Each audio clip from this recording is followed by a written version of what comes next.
warahmatullahi wabarakatuh. Alhamdulillahirabbil alamin. Senantiasa kita bersyukur kepada Allah Subhanahu wa taala. Allah telah memberikan nikmat yang sangat banyak kepada kita.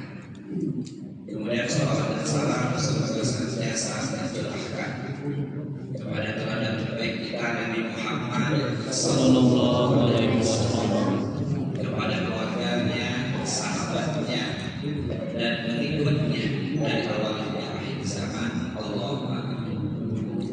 Ya warahmatullah, marilah kita senantiasa berusaha meningkatkan takwa kita kepada Allah, takwa yang sebenar-benarnya.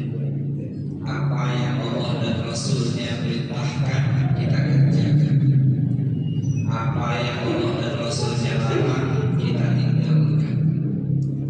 Tidak ada bekal yang paling utama untuk kembali kepada Allah kecuali bekal takwa. Perjalanan yang panjang menuju Allah, bekalnya adalah takwa. Wa tazawwadu fa inna khairaz zadi taqwa wattaquni ya ulil albab. Firman Allah, berbekallah kalian, ingat kata Allah, sesungguhnya sebaik-baiknya bekal adalah takwa. Bertakwalah kamu kepadaku, kata Allah, wahai orang-orang yang berakal. Yang Allah, malam ini kita akan mengkaji tentang beriman kepada kitab Allah. Kita telah pernah membahas beriman kepada para malaikat, beriman kepada Allah. Kita telah bahas sedikit besar. Kita bahas tauhidullah. Kita telah membahas beriman kepada para nabi dan rasul. Poin dasarnya hadis yang sering kita sampaikan ketika Jibril menghadiri majlis Nabi. Nabi sedang bersama sahabat, kemudian Jibril bertanya di antara tentang iman. Yang Rasul menjawab, "Antumina billahi wa malaikatihi wa kutubihi wa rusulihi wal yawmil akhir wa tu'mina bil qadri khairihi wa syarrihi." Itu yang disebut rukun iman. Nah, pada poin yang ketiga, beriman kepada kitab-kitab Allah. Kitab Allah yang telah diturunkan ada beberapa yang populer, tentu Al-Quran diturunkan kepada Rasulullah Muhammad SAW. Kemudian Injil diturunkan kepada Isa alaihissalam, Taurat diturunkan kepada Nabi Musa alaihissalam, Zabur diturunkan kepada Daud alaihissalam. Ada lagi suhuf, lembaran-lembaran diturunkan kepada Ibrahim dan kepada Nabi Musa, seperti dijelaskan dalam surat Al-A'la. Nah, kita meyakini semua itu adalah kitab-kitab yang Allah turunkan kepada para nabinya sebagai buku petunjuk. Karena Islam ini agama yang ada buku petunjuknya.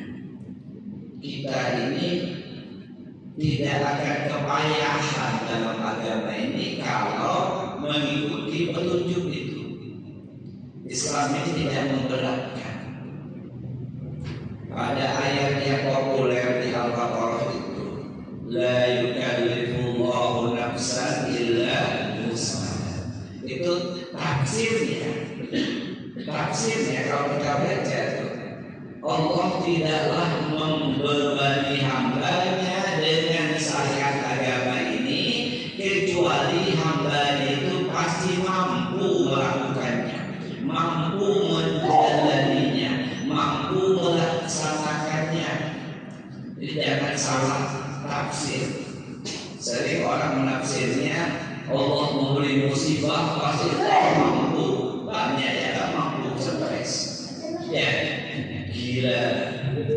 Katanya diberi kemampuan itu gara-gara masalah keluarga oleh dia. Itu tafsir yang sebenarnya kalau kita baca, la yukallifullahu nafsan illa tidak ada yang tidak mampu kita lakukan. Sholat kita mampu, tidak akan membebani kita, tidak akan berat. Puasa juga mampu.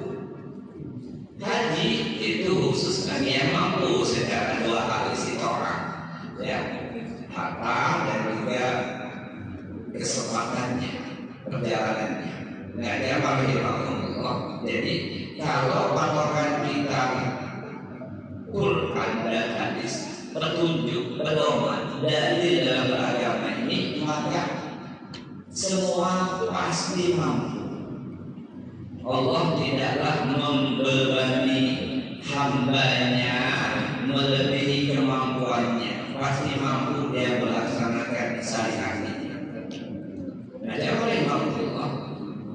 Jadi ketika bicara beriman kepada kitab-kitab Allah yang tadi bermacam-macam itu, maka poin pertama adalah yakin Al-Quran ini adalah kalam Allah, bukan buatan Muhammad SAW, bukan makhluk, dia adalah firman Allah, kalam Allah. Dan ini dalam Islam, ketika terjadi perbedaan pemahaman zaman dulu, sampai ulama-ulama besar itu ditangkap, dipenjara, disiksa. Karena ketika waktu itu ada khalifah yang berkuasa, ulama-ulamanya menyatakan Quran itu adalah makhluk. Ya, kertasnya makhluk, tapi isinya, konten di dalamnya itu adalah firman Allah. Nah, dulu ketika terjadi hal seperti itu, ulama-ulama yang lurus menyatakan itu kalau Allah, mereka dipenjara. Banyak kisahnya disiksa, ya. Dan oleh Allah. Jadi bentuk beriman kepada kitab-kitab Allah, yang pertama meyakini Al-Quran adalah firman Allah, tidak ada keraguan sedikit. Jangan sampai nanti di akhir zaman ini memang banyak godaannya.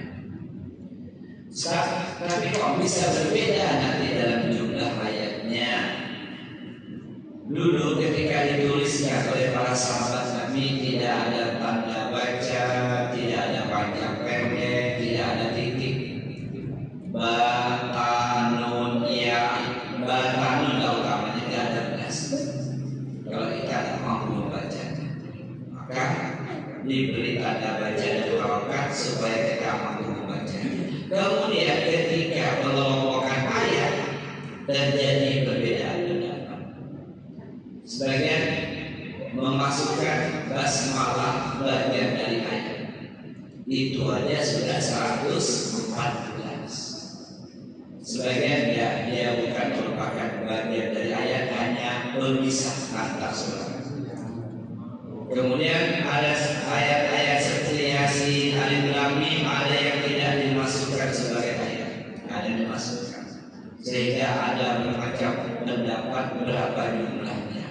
Tetapi hari ini alhamdulillah sudah ditetapkan di Madinah itu dan dipakai di Indonesia 6.236 ayat. Itu berasal dari ulama-ulama Kufah. Mereka menetapkan itu yang standar, yang sekarang diusahakan seluruh dunia ini sama diusahakan. Maka kita pulang haji biasanya dikasih oleh-oleh Quran. Kita bawa ke Indonesia, nah 6, 2, 3, 6. Kalau orang yakin, ambil kalkulator, ya. Tuh, Al-Baqarah berapa? Al-Imran, An-Nisa, dan seterusnya. Nah, dia boleh Allah itu poin pertama. Beriman kepada rukun iman yang ketiga, meyakini semua kitab-kitab Allah itu merupakan kalam Allah. Kemudian yang kedua, spesial Al-Quran adalah dalam tanda petik rangkuman dari seluruh kitab yang ada. Jadi semua yang ada di Zabur, Injil, Taurat, Suhuf tadi sudah terangkum dalam Al-Quran. Adapun syariat lainnya tentu ada beda. Syariat yang diturunkan kepada Nabi Ibrahim alaihissalam beda dengan Nabi kita. Perbedaannya kadang kalau kita bandingkan syariat yang diturunkan kepada Nabi Adam jauh. Kalau kita baca sejarah kota Mekah, Nabi Adam itu tawafnya 7 hari 7 malam baru berhenti. Kalau kita baca sejarah kota Mekah Madinah, di zaman kita, zaman Rasulullah Nabi kita sudah lebih sederhana, 7 putaran. Coba seandainya syariat Nabi Adam diberlakukan kepada Nabi Muhammad, Masya Allah, udah berangkat semuanya.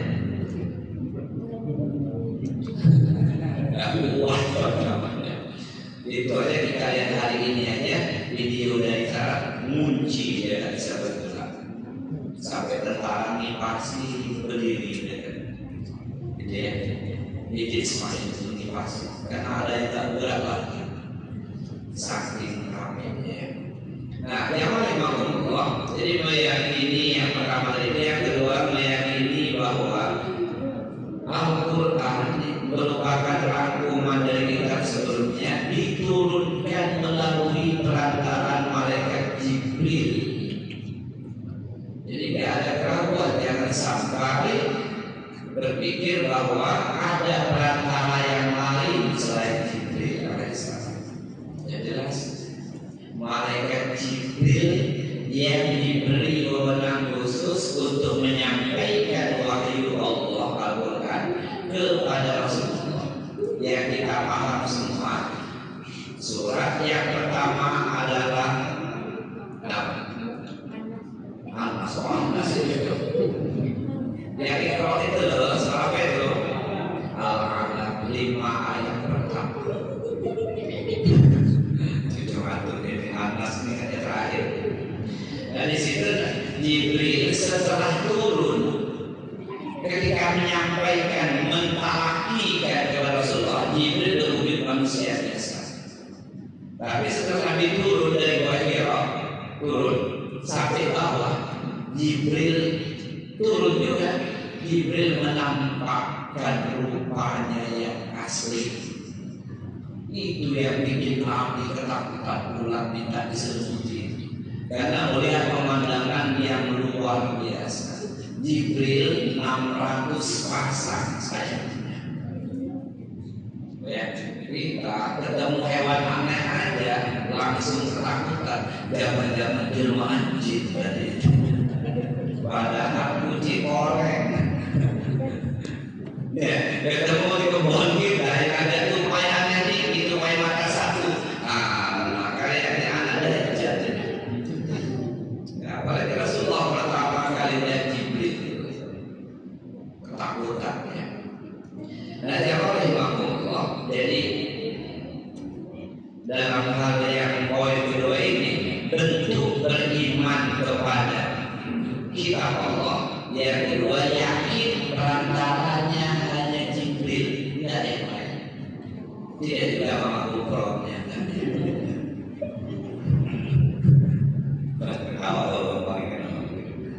Tidak juga saya juga ya. Apa sudah enggak.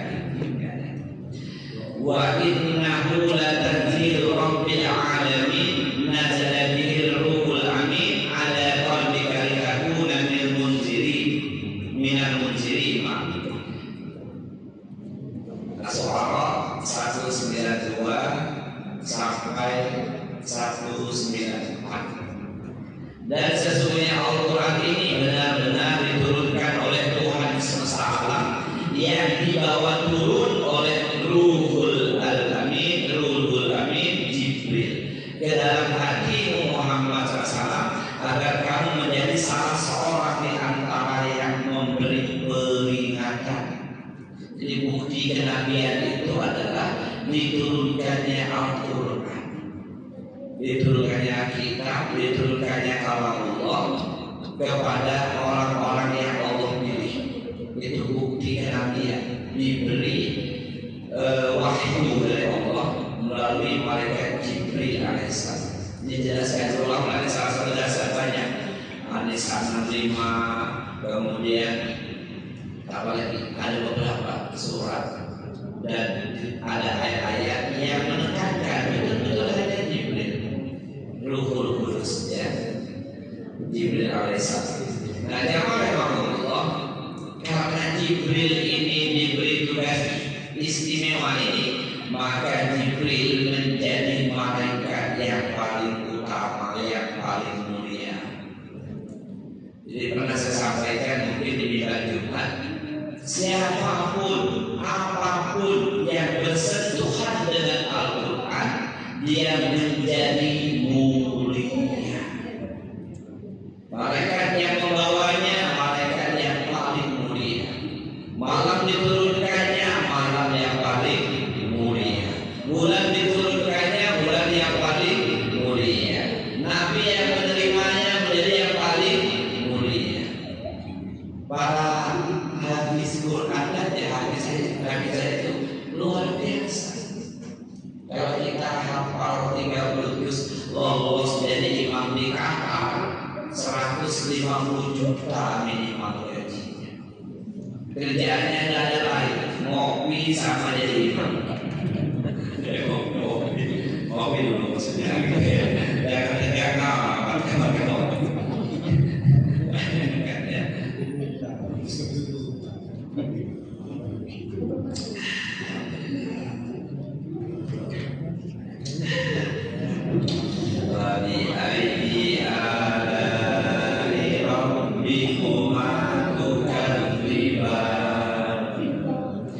Jangan apa berapa kali ayat itu diulangi?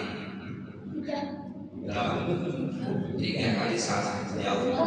10 salah, salah.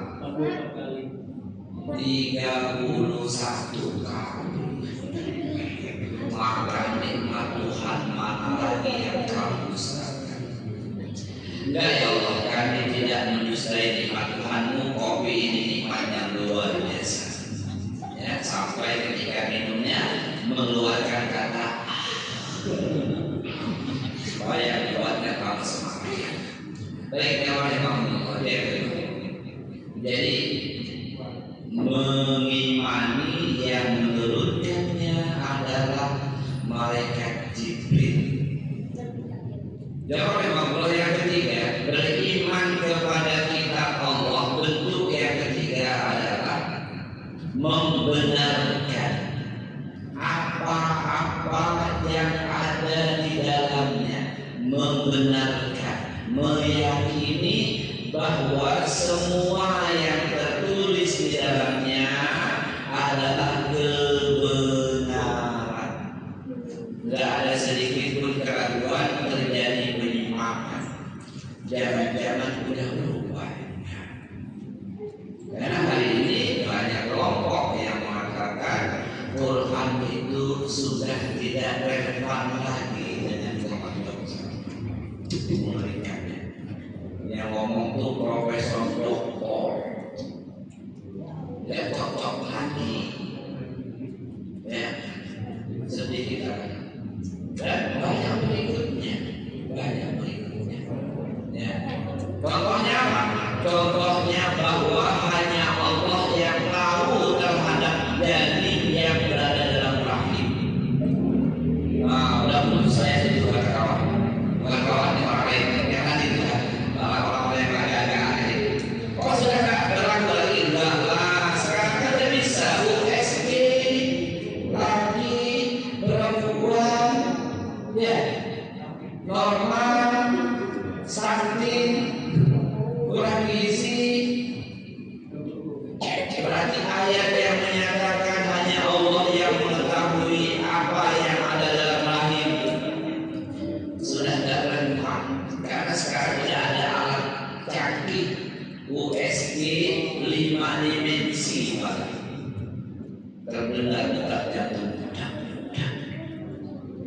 Oh, ini bahaya. Kalau kita tidak paham ini, ya juga ya. Kok sekarang sudah terbukti tidak ada rahasia lagi? Salah dia.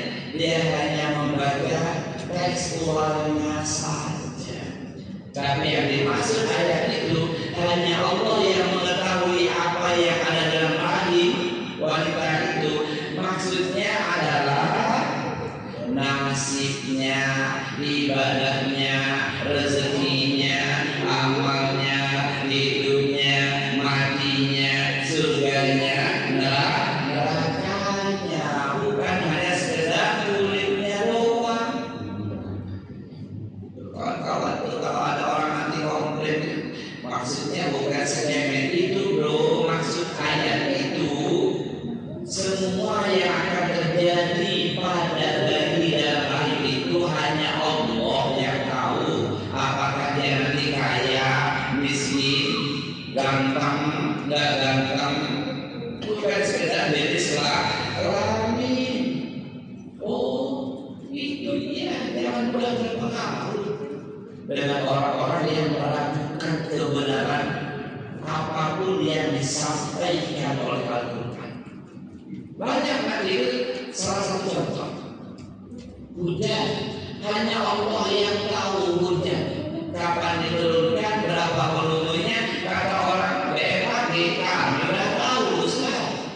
Bisa gitu curah hujannya. Bukan hanya sekedar itu maksud ayat yang mengatakan hanya Allah yang tahu dan turun. Yang dimaksud adalah sangat detail. Di mana hujan turun, berapa jatuhan airnya, bagaimana debit airnya, kemana saja air itu mengalir. Itu maksudnya. Untuk siapa saja air itu nanti, kan tidak semuanya untuk kita atau untuk makhluk hidup.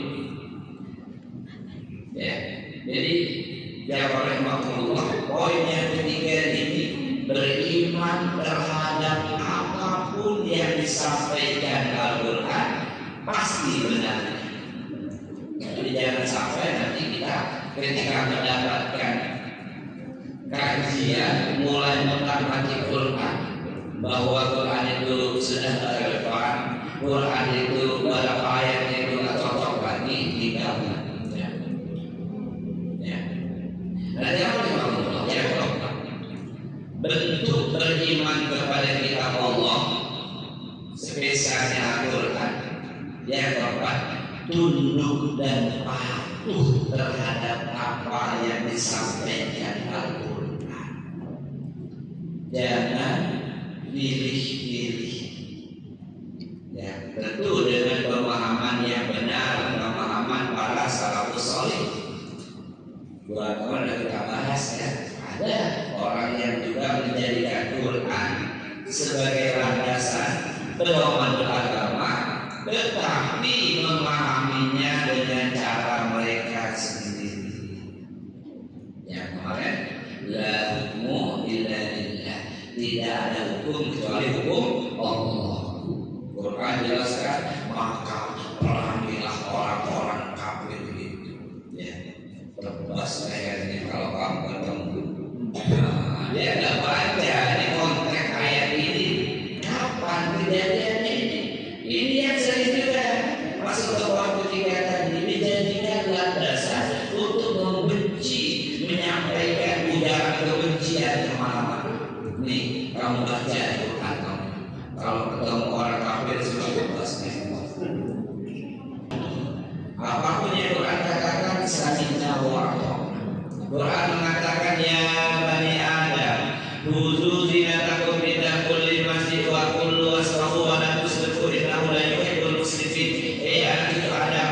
Ini sering saya berikan contoh.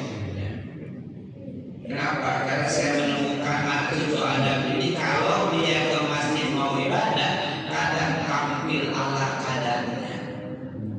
Berangkat Jumatan udah jelas dari rumah, bukan dari jalan, bukan lagi safar, dari rumah pakai kaos pantai kan enak dia sok kedua. Nah ini yang saya sebutkan nanti kamu dari situ apa lewat ini omongan kami kan. Kadang-kadang maaf beberapa tempat itu meremehkan, padahal Allah menyuruh, wahai anak cucu Adam, jika kamu masuk masjid dalam rangka ibadah kepada Allah, pakailah pakaian paling indah yang kau miliki. Makanlah, minumlah, tapi jangan berlebih-lebihan. Jelas. Tapi prakteknya banyak yang mengabaikan. Karena disampaikan dari apa yang penting kan untuk Allah. Nah, ini. Kalau yang udah ngaji ini, walaupun dari mana kalau ke masjid ya, kecuali kita sambil mampir di jalan. Tapi kalau dari rumah, mana yang paling bagus? Oh, jas waktu perhatikan dulu pakai jas, pakai dasi kan di peci kan mau duduk sini. Kalau depan dipakai jas semua di softing, masya Allah. Ini pimpinan pondok modern pondok. Yang komen kata kawan buka alihkan jalan dulu. Kok pakai jas semua mematuhi perintah Allah. Boleh nggak masalah. Karena kita kalau pakai pesta mewah betul tapi menuju rumah Allah ala kadarnya. Ke depan nggak lagi. Baju mahal kita pakai karena kita nggak tahu sampai kapan hidup ini. Udah kita bahas kemana kematian. Nggak usah lagi disimpan dia hanya dari pakai satu BHS yang 750.000. Kan mantap, dirinya itu mantap ya. Kalau dia tipis goyang-goyang. Hanya kalau dia mau membuat itu yang keempat. Taat patuh terhadap apa yang tercantum dalam Al-Quran. Kalau belum mampu, jangan dikatakan diam lebih selamat. Diam lebih selamat. Dia harus dikomentari. Ini tidak cocok lagi. Zaman dulu kan. Karena kita nggak paham sebab turunnya ayat itu. Asbabun nuzulnya kita belum paham. Kita hanya membaca kata-katanya saja. Kadang ada ayat yang perlu penjelasan. Yang kelima. Jadi bentuk beriman kepada kitab Allah, khususnya Al-Quran. Yang kelima adalah mentadaburinya. Tadabbur ini ada levelnya. Pertama membacanya, yang selama ini kita lakukan, membaca dengan tajwid, dengan tartil, membaca, dibaca. Jelas kita paham semua ya. Baca satu huruf saja, man qara'a harfin min kitabillah falahu misluhu hasanah. Al hasanatu bi asri amsalha. Siapa saja membaca satu huruf Al-Quran ini baginya satu kebaikan, dan satu kebaikan itu Allah dipanjangkan 10 pahala kebaikan. La aqulu alif lam mim harfun, aku tidak mengatakan alif lam mim harfun kata Nabi, walakin alifun harfun wa lamun harfun wa mimun harfun. Alif satu huruf, lam satu huruf, mim satu huruf. 3 huruf kali 10 30 pahala kebaikan. Itu level 1. Tadabbur level 1 itu membaca. Berikutnya ada level pada poin kelima ini apa? Berusaha memahami maknanya. Levelnya apa ini? Levelnya adalah membaca terjemahnya. Saya datang ke beberapa masjidnya dalam Mu'ala ini kalau acara-acara Ramadan atau apa, saya tanya, hampir tidak ada yang pernah khatam terjemah Quran 30 juz, hampir tidak ada. Berarti ada satu masjid di baru satu. Saya tanya siapa kawan-kawan yang pernah khatam baca terjemah 30 juz, satu orang katakan pernah Ustaz sekali saya selesai baca terjemah. Di sini jika saya tanya takut tersinggung, tapi saya yakin ada wajah-wajahnya ada. Kalau nggak ada, mudah-mudahan nanti ada. Baca. Jadi membaca teks Arabnya tadabbur tadi itu, kemudian membaca terjemahnya. Baca terjemahnya karena sebagian besar Al-Quran itu dia ayat-ayatnya itu muhkam, jelas tanpa perlu rincian. Memang ada yang mutasyabihat, yang remang-remang perlu dibaca tafsirnya. Tapi secara umum muhkam, terang benderang. Wuzu tadi, ya bani Adam, wuzu tidak boleh pakai. Kalau sampai pakai baju bagus, tidak perlu penjelasan, nggak perlu. Bagusnya kayak mana, mereknya apa, warnanya apa, modelnya apa, beli di mana, nggak usah. Ya.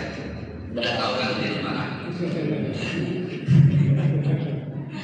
Nah, ada Allah. Jadi kita harus memastikan minimal pernah sekali hatam berjemaah Quran. Selama ini kita baru berlomba-lomba menghatamkan teks Arabnya, sehingga terkadang hatam berkali-kali, tapi ternyata tidak berpengaruh pada jiwa, pada akhlak kita. Ngajinya rajin tiap bulan hatam, one day one juz, satu hari satu juz, tapi mini-mininya nggak berhenti. Ibu ketawa kalau ngaji rajin tapi merumpi juga gak kalah rajin. Jadi belum berdampak. Nah, istilah perguruan tinggi terdampak, belum berdampak dari apa yang dibacanya. Penyebab utamanya karena dia tidak memahami apa yang dibaca. Pahala dijelaskan ya. Nah, rahimahullah, kita mengambil perkataan dari Imam Hasan Al-Basri kepada orang yang suka ngaji tapi ngajinya hanya mengejar banyaknya baca, hanya mengejar berapa kali hafal. Kata Imam Hasan Al-Basri rahimahullah, ya ibn Adam, kaifa yaqulu wa innama himmatuka fi akhir surah. Wahai anak cucu Adam, bagaimana mungkin hatimu bisa lembut sementara semangatmu baca Quran hanya tertuju bagaimana mencapai akhir surat, hanya mengejar jumlah bacaan. Maka lagi selesai nanti lagi itu dia. Bagaimana mungkin hatimu akan lembut, kata Imam Hasan Al-Basri, karena hanya ngejar jumlah yang dibaca, hanya ngejar hafal berkali-kali. Kata Syekhul Islam Ibnu Taimiyah, yang harus kita lakukan terhadap Al-Quran adalah memahami maknanya dan mengamalkannya. Jika hal ini bukanlah tujuan utama dari seorang yang menghafal Quran dan membaca Quran, maka dia tidak akan mungkin menjadi ahli ilmu dan ahli agama. Nah, itu kata Syekhul Islam Ibnu Taimiyah, gurunya Imam Al-Qayyim al-Jauziyah. Tidak mungkin seseorang menjadi ahli agama, ahli ilmu, kalau dia tidak berusaha memahami apa yang ada dalam Al-Quran dan mengamalkannya. Garis besarnya tadi tadabbur. Lalu apa kata Imam Badrul Az-Zarkashi rahimahullah besar?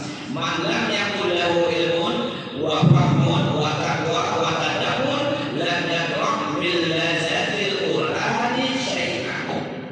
Barang siapa yang tidak memiliki ilmu, pemahaman, ketakwaan dan tadabbur, maka dia tidak akan pernah merasakan kelezatan Al-Quran sama sekali. Jadi kalau nggak tadabburi, nggak dipahami, nggak dibaca artinya, dia tidak mungkin bisa merasakan lezatnya Al-Quran, nikmatnya Al-Quran, manisnya Al-Quran. Padahal kita dengar orang ngaji bagus ya nyaman, apalagi kalau kita tadabburi dengan urutan tadi, membaca, memahami, berusaha, merinci, nanti panjang urutannya. Nah, Allah itu kata Imam Ibnu Jarir At-Tabari, atau dikenal dengan Imam At-Tabari. Hampir seluruh tafsir Quran itu ahli tafsir mengambil rujukannya kepada kitab yang ditulis oleh Imam At-Tabari. Ada kan tafsir At-Tabari baca? Itu kan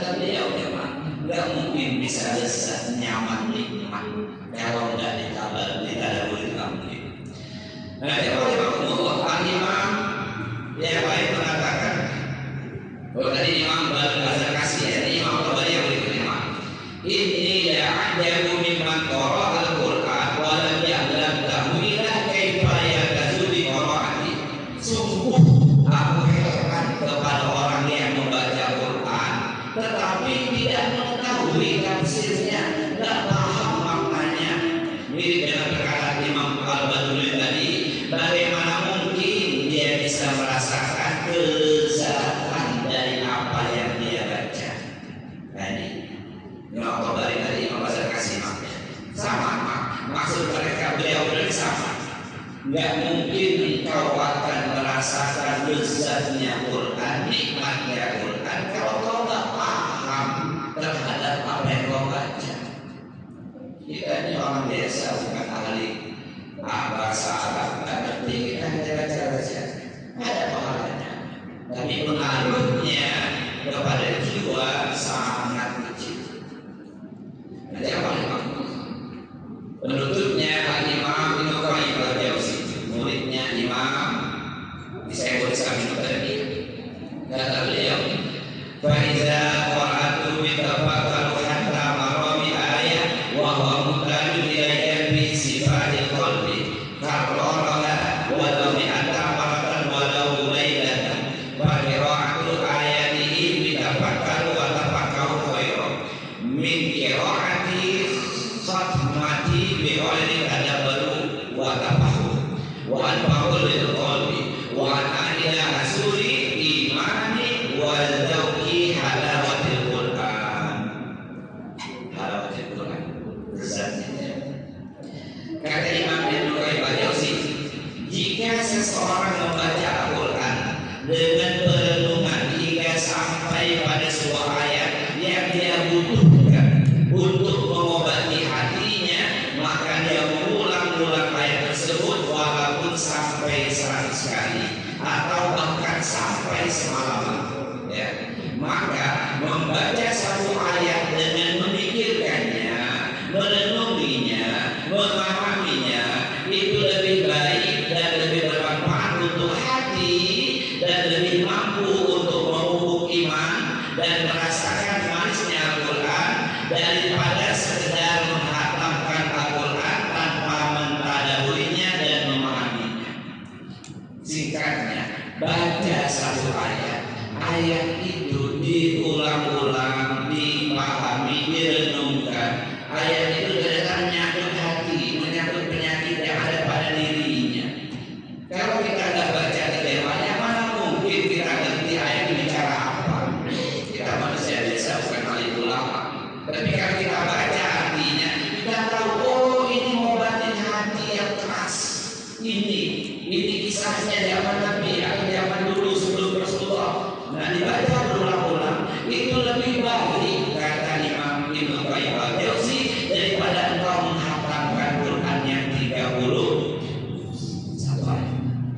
Nah, ini jamaah Allah terakhir kita. Jadi mentadabburinya dimulai dari level terendah, membaca terjemah, memahami, merenungkan, memikirkan.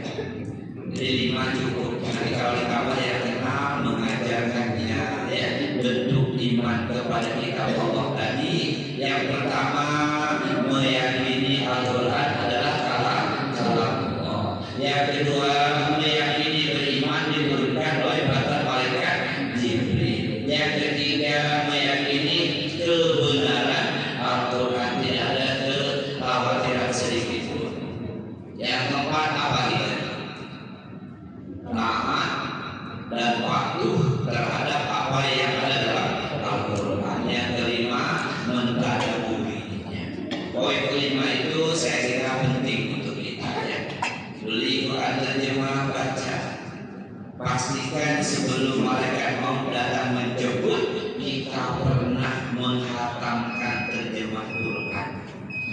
Saya tutup dengan kisah nyata seorang laki-laki, rumahnya dekat Madesu, sudah meninggal, rahimahullah, semoga Allah merahmatinya.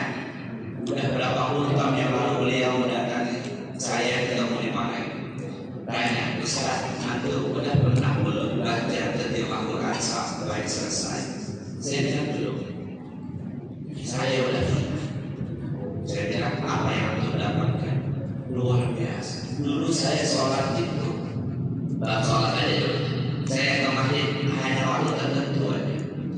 Tapi setelah saya baca itu, di antara manfaatnya saya tidak pernah sholat kecuali di masjid, kecuali ada urusan. Kemudian sifat akhlak yang tadinya agak temperamental gitu ya. Cerita beliau rahimahullah luar biasa orang Ustaz. Beliau bilang baca terjemahnya, insya Allah dengan niatkan Allah pengaruhnya kata beliau luar biasa. Itu kisah nyata dari orang yang telah meninggal dunia. Beliau orang baik ya, setahu saya dia baik, akhlaknya baik, sehingga kita juga berusaha untuk mampu membaca terjemah minimal sekali sebelum datang malaikat maut. Subhanallah.